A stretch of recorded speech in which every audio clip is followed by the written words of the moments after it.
There are more than 600 different species of venomous snake in the world. Each is unique, but they do one thing in common: venom.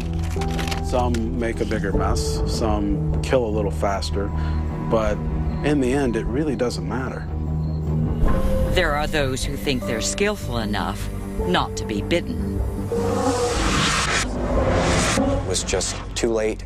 He was too tired and too concerned, and made a mistake. There are others who believe they can become immune to venom by injecting themselves with the lethal toxin itself. I could die, for sure I could mess up. And I have made mistakes before. But we all take our chances, and if I die, I choose to die living free.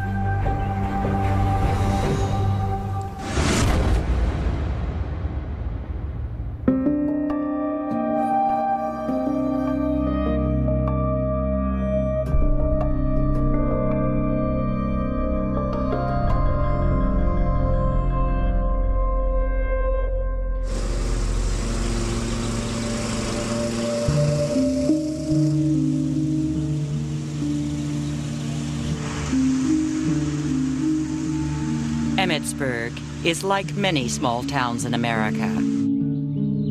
A sleepy suburb of perfectly manicured lawns and neatly maintained properties. But behind the tidy facade of this house lies something far from normal.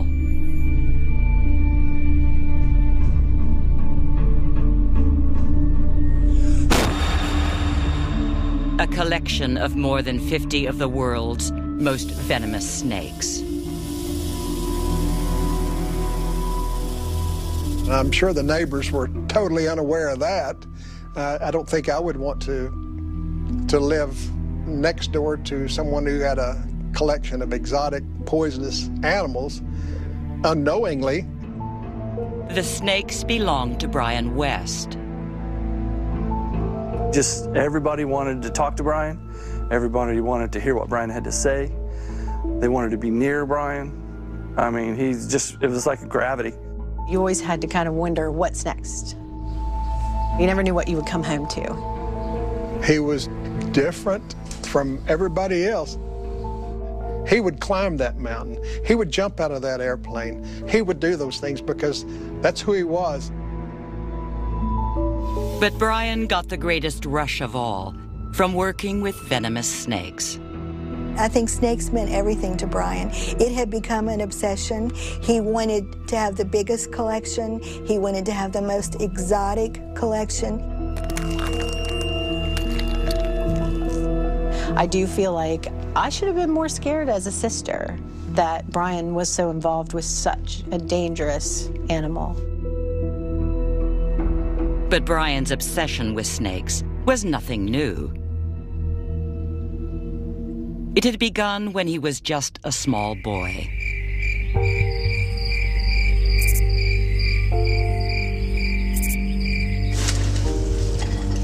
Brian West was born near Williamsburg, Kentucky in 1966.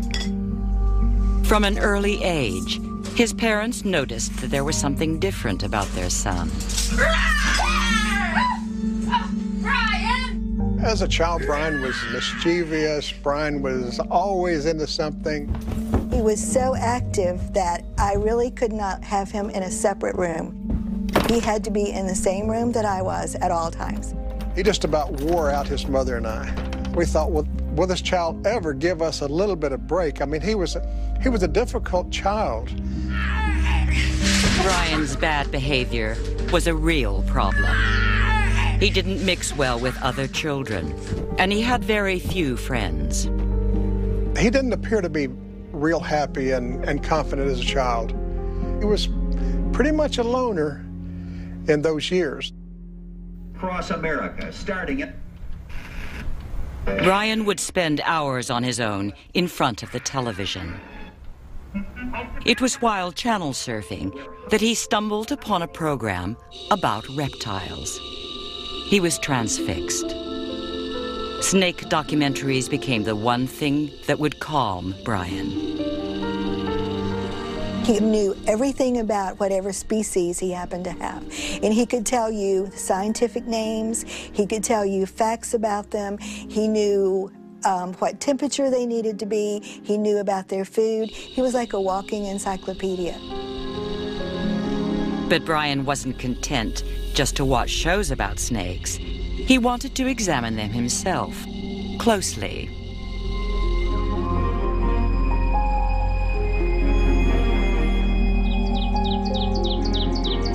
He's over there in the woods turning over rocks. He's looking under logs, trying to find a snake, a frog, a lizard, something wild that he could hold on to, he could play with, he could intimidate, he could release back into the wild. Brian's eyes would light up. He just would walk those woods and lift up rocks and look under logs, and I mean, he was in his glory completely. He loved that exploration, that thing of finding something new, finding something different, and learning about it, watching it. But that's just the way he was.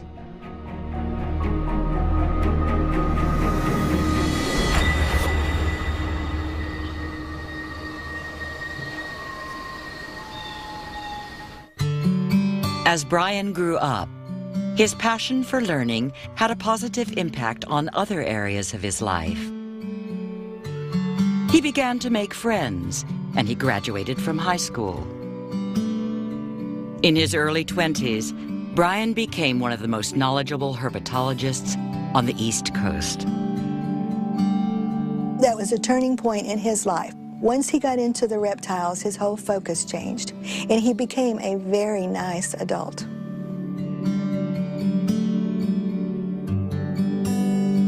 I think Brian became Brian when his love for reptiles finally, he figured out, this is what I want. But Brian's love of snakes went far deeper than any of his family realized.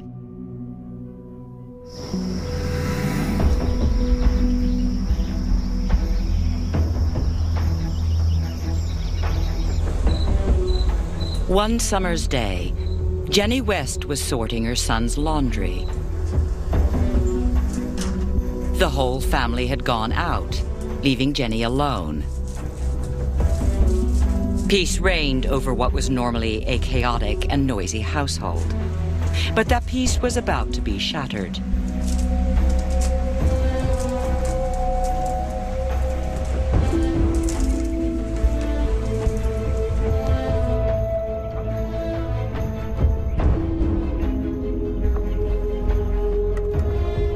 As Jenny began to put away Brian's clothes, she stumbled upon something. I opened up a dresser, and there was a square box. And it had a sign on the top that said, "Mom, do not open, dangerous, poisonous." Despite the sign, Jenny curiously lifted the box.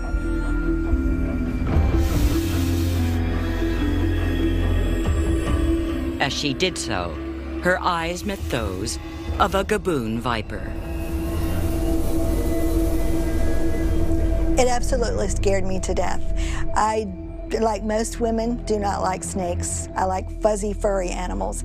And I was absolutely horrified that I almost opened the box just to see what was in it. If Jenny had opened the box, she would have been bitten by one